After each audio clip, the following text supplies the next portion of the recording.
Alright guys, so this has been an event that's been announced a little while ago, but I thought, you know what, I will give my general, whatever those words is. I'm tired, and I've done like 2 takes of this. I just want to get it over with. So here's my general thoughts on the upcoming DC event. I did forget to talk about this, so I'm sorry. I basically forgot to talk about this for when it got announced like last week, like a couple days ago, but I thought I'd give my thoughts now. And that is the upcoming DC event coming this summer on Absolute Power. So what is Absolute Power? Absolute Power is basically the culmination of what Amanda Waller has been building towards, the elimination of all metahumans, specifically the Justice League. And it's been built up for a while. Like, she's created her own version. We have our now in-canon version of the Light from Young Justice. We have, like, it's been built up further in the background of the Beast World event. And now we are getting to the end game of it. And it's going to also tie in with the Superman and Batman books as well, because Waller isn't going to be working alone on this matter. She is going to be getting some help in the superpower department. Like, she does have the Suicide Squad, and she's now basically getting a bunch of villains to be like, go kill these superheroes, and you'll get like money and power and all this. Kind of like it's kind of almost like Year of the Villain in a way, where you see like all these villains get new tech and whatnot. And now Cadmus is really like kind of just rolling with these ideas. So yeah, it's a pretty cool intro. Well, not intro. It's a cool like build up to this, and yeah, it's been a long time since we had Waller as the main villain, right? Like, it's been a while since we've had Waller as a main enemy, right? I mean, she's always been in the background, either helping the Justice League because to serve her own ends, or as her own enemy. So, I think we can all agree that, like, it's about time Waller becomes the big threat again. And it's been built up for this. I also like the fact that, like, this event, while it's taking notes from both Joshua Williamson and Chip Zdarsky's Batman, it will also be dealing with it's also going to be dealing with some other elements that have been built up. Now, like I said, this is dealing with the fallout of Beast World, which I have heard that like the ending does rip your heart out. I haven't read Teen Titans Beast World yet, but it just rips your heart out with the ending. In regards to like Beast Boy and Raven specifically, and I was afraid of that. When I heard that news, I was genuinely like, I was afraid that you were going to do that.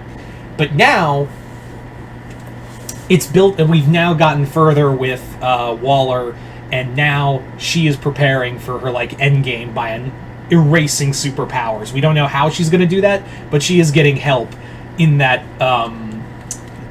department.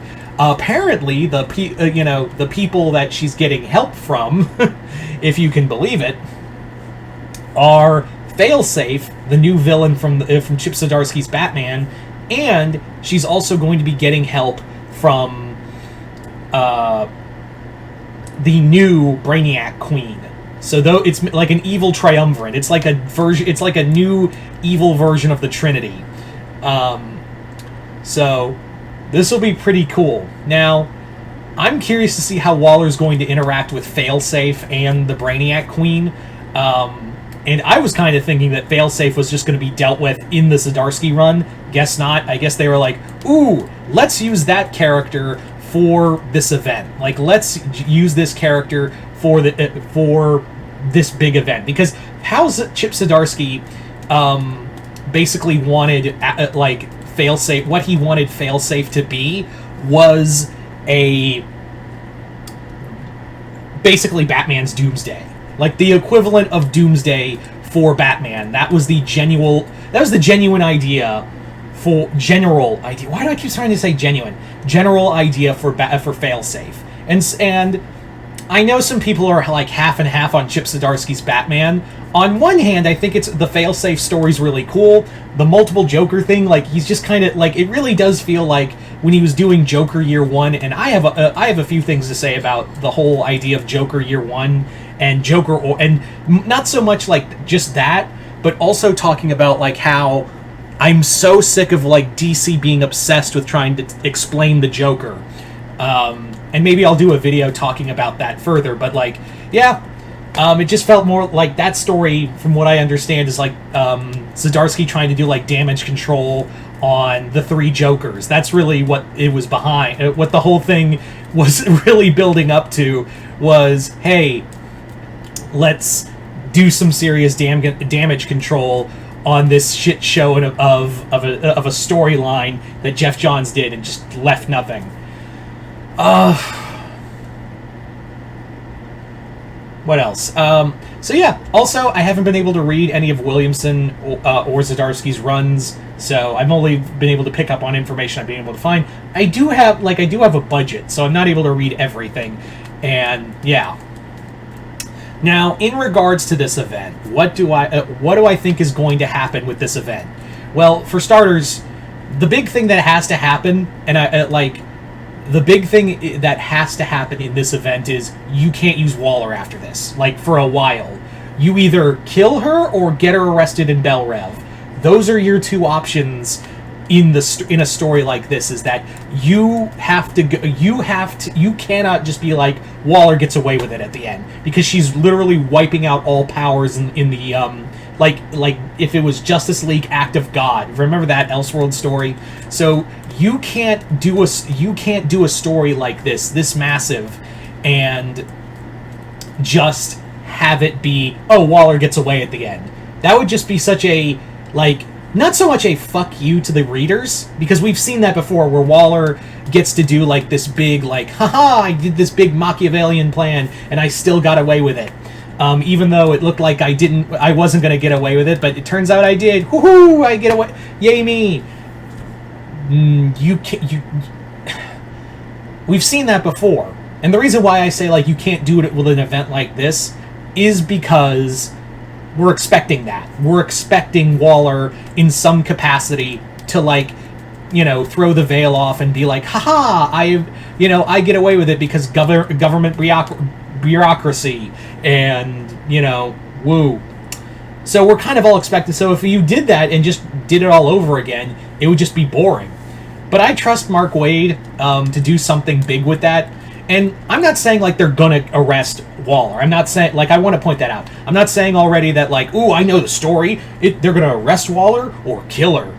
No, I'm not saying that at all. I'm just saying, like, that's literally, if you're doing an event like this with Amanda Waller doing this grandiose story that you've been building to, you can't just do the whole same how you end a Waller story every time. Like, that's what I'm saying here. So let's entertain the idea of, like, killing off Waller. Obviously, you can't have any of the superheroes do it unless you want to be like an edgelord. And Mark Waid wrote Kingdom Come, which was like the biggest, like, I hate the 90s era of superheroes ever. That's what it was. It was like, 90s superhero, the 90s. Wasn't that a crazy era of, like, big guns and whatnot? So let's, like, if I was writing this and I was to do this story and I was going to be like, okay, I'm going to kill off Amanda Waller in this, it's not going to be a superhero that does it. My pick for anyone who's going to put a bullet in Waller, Rick Flag.